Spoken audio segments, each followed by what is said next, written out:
1 लाख की रिश्वत नहीं दी तो तहसीलदार ने करवा दिया पीएम आवास योजना से बने मकान को जमींदोज। पीड़ित परिवार द्वारा मुआवजे की मांग। पन्ना प्रधानमंत्री आवास योजना के तहत वार्ड नंबर 26 पन्ना में श्रीमती सुनीता गुप्ता द्वारा बनाए गए मकान को तहसीलदार पन्ना ने सरकारी जमीन पर कब्जा बताकर बुलडोजर से जमींदोज करवा दिया। तहसीलदार ने यह कार्यवाही ऐसे समय में की है जब बुलडोजर कार्यवाही के खिलाफ देश की सर्वोच्च अदालत ने सख्त टिप्पणी की है। सुप्रीम कोर्ट के अनुसार किसी के भी मकान को इस तरह गिराया जाना ठीक नहीं है, उसकी भी एक प्रक्रिया होती है। लेकिन इस समय बुलडोजर से मकान ढहाने का ऐसा भूत अधिकारियों पर सवार है कि उन्हें कोर्ट की कोई परवाह नहीं है। मकान मालिक श्रीमती सुनीता गुप्ता के पुत्र जितिन गुप्ता में बताया कि उनकी मां श्रीमती सुनीता गुप्ता के नाम लाडली बहना योजना के तहत पीएम आवास स्वीकृत हुआ था, जिसमें उन्होंने शासन द्वारा मिली राशि एवं खुद की राशि लगाकर मकान बनवाया था। इस मकान के लिए मिली राशि से 1 लाख रुपए की मांग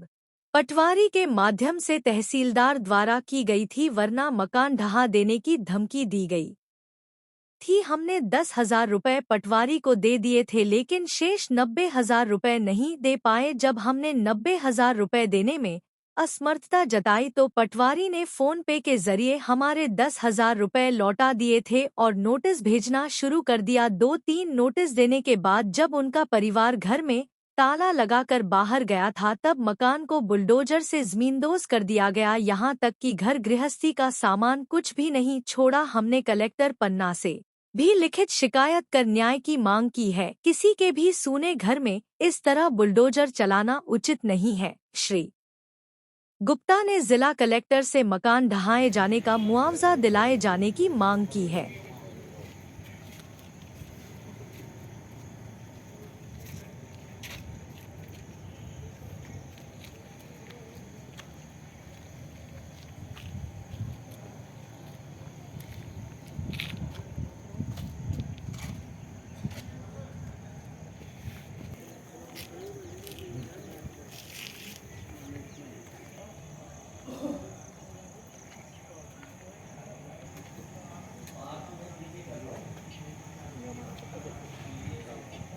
आपने ज्ञापन दिया है। आज हम कलेक्ट्रेट परिसर में आए हुए हैं। हमारा मकान जो पुराने पन्ना वार्ड क्रमांक 26 में बना हुआ था, जिस दिन हम परिवार सहित बाहर गए हुए थे, उस दिन तहसीलदार के द्वारा और नगरपालिका की टीम के द्वारा मोहल्ले वालों ने हमें ये सूचित किया कि आपका मकान शाम को 5-6 बजे के बीच में गिरा दिया गया है पूरा।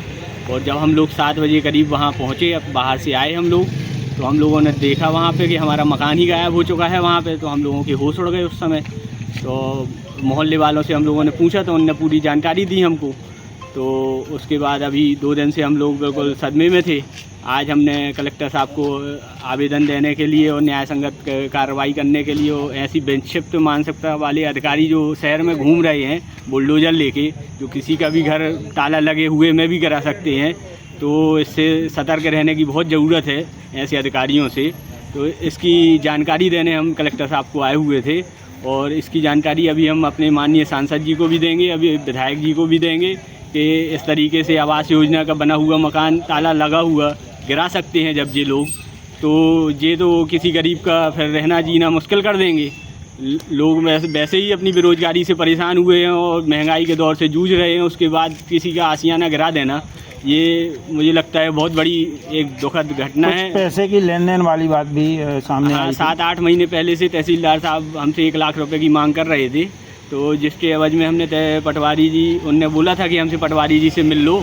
हमने उनसे निवेदन किया था कि हम गरीब आदमी हैं सर, और आवास योजना का बना रहे हैं तहसीलदार साहब से। बोले नहीं सेठ जी, हमें पता है आप कितने गरीब हो और 1 लाख रुपए तो लगेंगे, नहीं तो आपका मकान फिर हम बनने नहीं देंगे। तो हम डर गए फिर उस समय। किसके द्वारा कहा गया? तहसीलदार साहब के द्वारा। प्लाट पर आके ही जब हमारी पहली किस्त आई थी तो हमने काम लगाया हुआ था, तो तहसीलदार साहब आ गए थे। तो कौन तहसीलदार थे? ये अपने प्रजापति जी थे, जो अभी पन्ना तहसीलदार साहब हैं, वही थे। तो इनके द्वारा बताया गया कि आप इतने 1 लाख रुपए के दे दो तो हम देख लेंगे और पटवारी जी से मिल लो शाम को जाके। तो हम 2-3 दिन तो हम लोग शौक तो थे कि हमारा वैसे ही इतने बनाने में पैसा लगता है सब, 1 लाख रुपए आया है हमारा, तो 1 लाख रुपए की ये डिमांड कर रहे हैं। तो 3-4 दिन बाद हमारी माता जी बोली कि थोड़ा मिलाओ, ऐसा नहीं कि गिरा दें अपना फालतू का नुकसान कर देंगे, अपन को तो रहना यहीं समाज में है और वो लोग अधिकारी हैं। तो अपन जाके मिले पटवारी जी से, तो पटवारी जी बोले कि 1 लाख रुपए तो देखो यार देना पड़ेगा तुमको, नहीं तो साहब बहुत कड़क स्वभाव के हैं और वो गिरा देंगे तुम्हारा मकान सरकारी बोल के। और फिर वो उनके पास तो देखो दुनिया के साधन है, वो गिरा सकते हैं आपका किसी प्रकार। कितना पैसा दिया गया आपको? तो हमने 10,000 रुपये दे दिए। हमने उनसे बोला सर हम और आगे आपको दे देंगे, अभी आप हमारा गिराना नहीं है, कुछ ऐसी कार्रवाई मत करना। किस माध्यम से दिए? ये मैं नगद दे आया था उनको, और इनसे नगद देने के बाद जब हमने 1-2 महीने हम इनसे मतलब दे नहीं पाए, सक्षम नहीं हुए फिर देने में हम पैसे आगे इनको, तो इनने हम तो टकराने दिए हमको एक जगह। तो वो लेके क्या हुआ तुम्हारा अभी तक पैसा नहीं आया, साहब गुस्से में है और हमें भी बहुत गुस्सा आ रही है, ऐसा थोड़ी करना चाहिए, तुम बोल गए थे दोगे। तो हमने कहा चलिए ठीक है हम आते हैं। तो हम इनके पास गए तो हमारे पास पैसे नहीं थे, तो हम इनसे मना कराए सर हमारे पास पैसे नहीं हैं, अब इतना ही में जितने हमने दे दिया आप इतना ही में, अब जैसा भी आपको उचित लगे तो करो। तो जी बोले नहीं हम तुम्हारा पैसा वापस कर देंगे।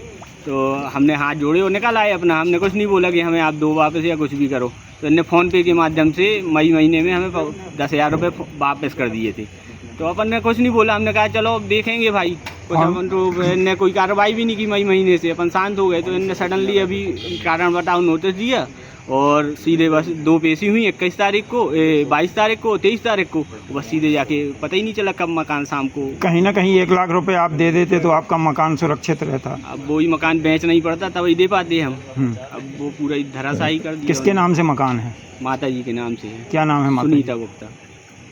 किस जगह पे है? लाडली बहना के उससे उनको निकला था, वो लाडली बहना के मकान के रूप में उनको निकाला गया था, वो पूरा ढहा दिया गया।